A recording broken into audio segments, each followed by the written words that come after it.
Hi guys, it is time for our December Bookopoly. I'm holding my camera because I can't find my tripod right now. That also means I'm not going to be on camera for this video, so I apologize for that. But let's get right into it. I'm going to be choosing 4 books, but since it's the holidays, at any point, if I would like to substitute one of these with a Christmassy themed or holiday themed read, I am allowing myself to do so. I don't know if I'm going to. It really just depends on if I really get in the mood to read something Christmassy. Though ideally I would just put those on. I would just add them to the TBR. But since I'm super addicted to the new Pokemon right now, I don't know if that's gonna happen. But let's get into it. I think my last one was this. I think I landed on an autumnal read when I was pulling my, my October. I did skip November because I was into the new Pokemon and Final Fantasy, so I just didn't do one for that month. But yeah, let's just start off on the autumnal one because I think that's where I left off last time. Let's see, 11.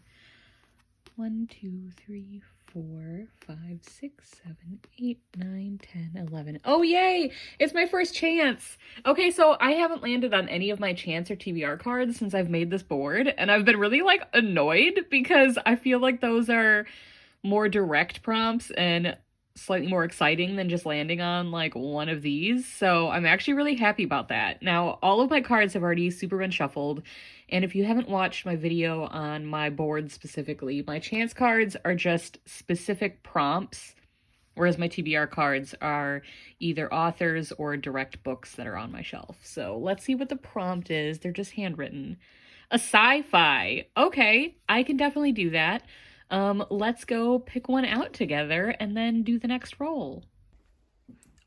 Okay, so for sci-fi, I've been really torn lately between reading The Long Way from a Small Angry Planet and, let's see, where is it? Artemis by Andy Weir, since Andy Weir wrote my favorite sci-fi of all time, which is Project Hail Mary. I do think I'm going to go with Artemis, and I don't actually remember what this is about. I think it's about, there was a thief, and she gets roped into, it's all a heist type ones were a huge,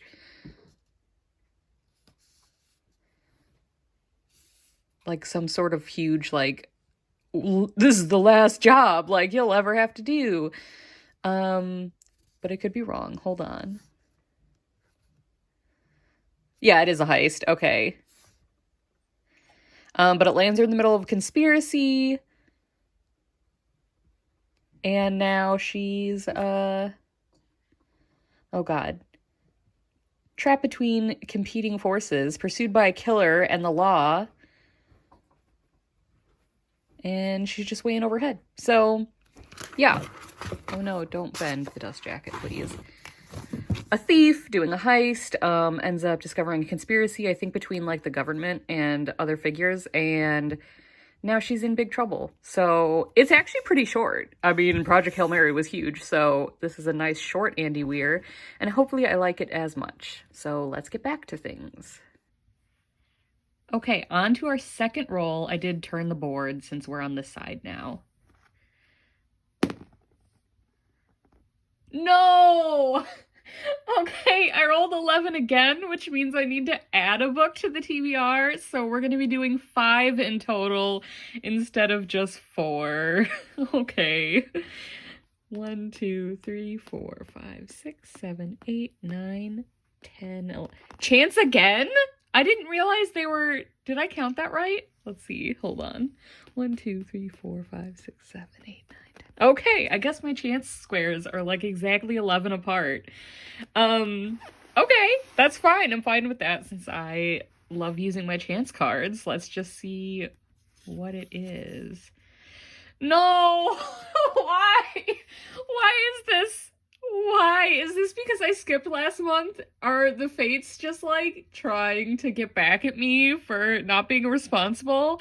I have to read a mild DNF, and that means it is a book that I started reading in the past, and I put it down for a reason other than I just didn't like it. So like I put it down because like I just wasn't in the mood at the time, or I wasn't feeling it at the time, but I thought I would in the future. So let's go pick a mild DNF together.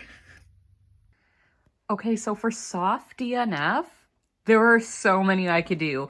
I am horrible at picking up books just to see if I'm in the mood and then being like, nope, not for me. I'm like, better not. So, let's see. I could continue Winter, which this is like one of my favorite series, and I actually DNF'd the whole series when I first started it, and then like years later, they came out with the new covers, and I was like, okay, well, I have to buy these because I'm an artist and I appreciate just cover art. And I started reading it again for the sake of the art, and then I ended up loving it. But I started reading this, and then I was like, maybe I don't want to finish the series right now. And I put it back. Wildwood, I started reading. This is a middle grade. I also bought this for the art, actually. And then was just like, maybe I'm not in the mood for middle grade at the time. So I could do that. That seems very, like, autumnal. Like, not straight up winter, but autumnal. So that could actually be nice. I soft DNF'd. Sorry, I've got, like, so much stuff here. But Neil Gaiman's Neverwhere. That's what it's called, right? Fossils, could you not be here? Yes, Neverwhere. I have the illustrated edition. I soft DNF'd that. I wasn't vibing with the characters, is why I did. But because it's Neil Gaiman, I was like, I'm not hard DNFing this. Just soft DNFing that. Sorry, I'm in a room with like a ton of animals, and they make a lot of noise. I think those are probably the main ones I would choose between. So it's actually funny, this is even named Winter, but that's just a character. It's not actually like wintry, Christmassy themed. We're gonna go with maybe, I don't know. I'm leaning towards Wildwood or Neverwhere. My best friend really wants me to read Neverwhere, but Wildwood just seems more on par with like this season. We're gonna go with Wildwood by Colin Malloy. And I like it because it's filled with illustrations, but it's got deckled edges, which I hate with a passion. But anyways, yes. Okay, Wildwood is going to be our soft DNF. Okay, on to our third out of 5 rolls now. Please don't be 11 again. Oh, thank God. Okay, that was close. 12. 1, 2, 3, 4, 5, 6, 7, 8, 9, 10, 11, 12. Okay, I got genre, and that is one of my favorite genres. So my favorite genres are horror and magical realism, which not super, oh God, that means it has to be horror, because I don't think I have any magical realism right now, like on my physical TBR. Like I don't think I own any magical realism right now. Crap. Okay, so it has to be horror, which is super not Christmassy, unfortunately. Well, I mean, I have some winter horror, maybe. I don't know. Let's go pick our third book, which is, I guess, gonna be a horror. Okay, we have to choose horror. And the problem with choosing horror is that because it's my favorite genre, I've read almost all of the horror that I own because they're my go-to books.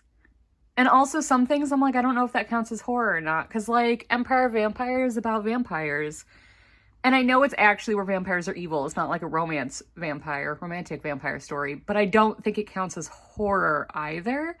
I could be wrong. I mean, I haven't read it, but we could do some of the ones I've had for a while, like The Death of Miss Westaway. But I don't know if this is horror or if it's thriller. I just know that like a woman, let me make sure I'm thinking of the right book. This is where Of course, it doesn't actually have the description on it. I believe this is where a woman decides to like pretend to be someone else to get someone's inheritance. And Ruth Ware usually does thrillers. This might actually be a thriller, not a horror, but I know it was a bad idea what she does. Like, she goes and she has to collect this inheritance pretending to be someone else, the person that is actually supposed to inherit, and that's all I know. I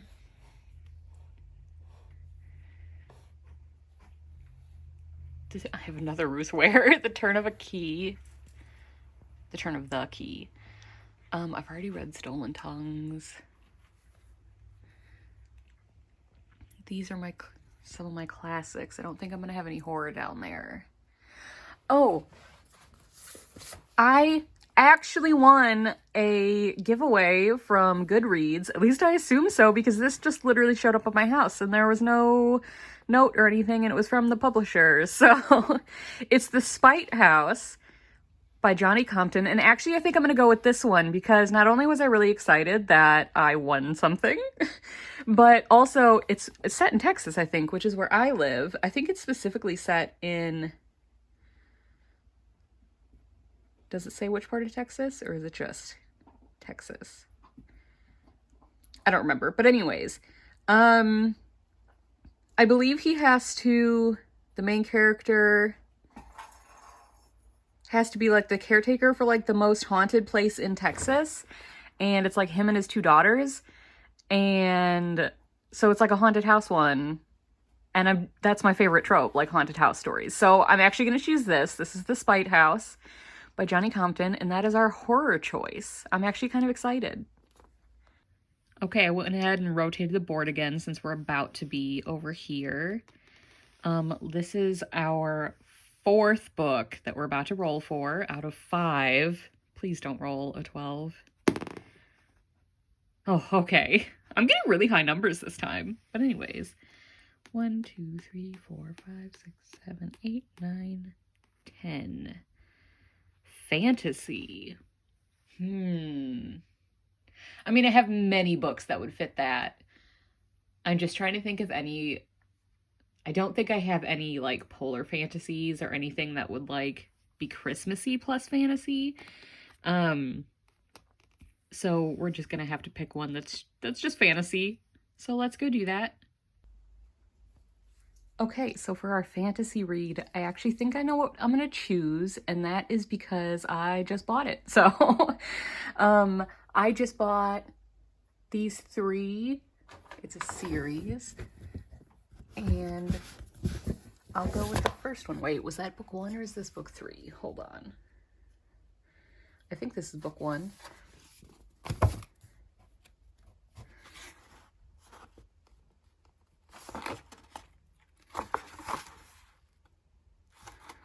I'm pretty sure this is book 1. Anyways, A Tale of Magic by Chris Colfer. I don't know much about this. I literally saw it in the store and I was like, that looks cute. And they had book 1 and 3 and I purchased them and then just ordered book 2 online. I believe it's very just like, a girl finds out that she has magic, but it's... Hold on, before I show you this description, let me make sure this is book 1. Yeah, okay. So she finds out that she's a fairy and she's capable of magic, but magic is illegal, so she gets sent to this sort of like reform institution, but then rescued by someone, I think, who runs a school for magical children, and she gets taken to the school for magic. And that's all I know. And I thought that just sounded like a nice little middle grade read. Did I say it was middle grade? Because it is. It's kind of chonky, but that's okay. We'll get through it. Well, it's not the month for chunky books. Like, it's the holidays, but we're doing it. So this is my fantasy read. I hope that counts. I know it's middle grade, but it's a fantasy middle grade. So when I say fantasy, it doesn't have to be like adult fantasy, just any sort of fantasy. So that's what we're choosing. We're back for our hopefully the final roll. Let's hope I don't roll to 10 because I don't want to add any more books. Yeah, don't be 10. Okay, 3. And we were up here. 1, 2, 3. Okay, this is just third person. That's all. I've got I for first person and she for third person. So this just has to be a book in third person, which is very easy pick, you know. First of all, it's my favorite point of view. But obviously also just many books have that. It's a very open one. So yeah, let's go pick that. And then those, wait, let me make sure that was all my books. I've got sci-fi, DNF, well, soft DNF, horror, fantasy, yeah. And sorry, my dog's here. And third person. Okay, let's go pick that, and that will be the final book for the month. All right, last but not least, we have a third person story, and I already chose the one I'm gonna do for that, and that is Green Glass House. And I chose this because I was looking for one that looked Christmassy or wintry. Technically, this was also a soft DNF, so we have 2 soft DNFs. Sorry, my cat's using her scratching post. But, yeah, this is set during the holiday times, and have I been telling you this? Yeah, I have. Okay, sorry. I'm very scatterbrained today. But this is about a boy who lives in a home that is it a hotel technically? Yeah, for like vacationers and everything like that. And a ton of people start showing up. There's something about like a treasure map and him and this girl trying to figure some things out. I know that's super vague, but that's all I know, and that's all I want to know going into it. And yeah, we have a lot of middle grade this month, which middle grade's very whimsical to me, so I actually think that's kind of nice for the holidays. Like, Christmassy time is so whimsical that I think middle grade's like, it just hits the spot. That and like Christmas romance smut, which could not be any more different. Which reminds me, I always read this every Christmas season. I bought this once being like, oh, look how wholesome. Like, I want some wholesome Christmas stories. And this ended up being the most pornographic smut that I have ever read. And I loved it. So it's 4 short stories. One of them sucks, but the other 3 are amazing. And now I read it every year. So that is also going to be read. So it's going to be middle grade and then like a ton of smut. So that's what we're reading this month. And yeah, unlike the month before last month, I'll actually give you a wrap up this time when I'm done. And I'm excited. So let me know what you guys are going to read this month. Are you guys sticking to holiday things, or are you just doing like normal TBR stuff like me? Or are you doing a mix? Which technically I could also be doing a mix, since I could swap some of these out for Christmas reads. But yeah, let me know if you've read any of these, what you think, and what your holiday plans are, and enjoy the month. Bye!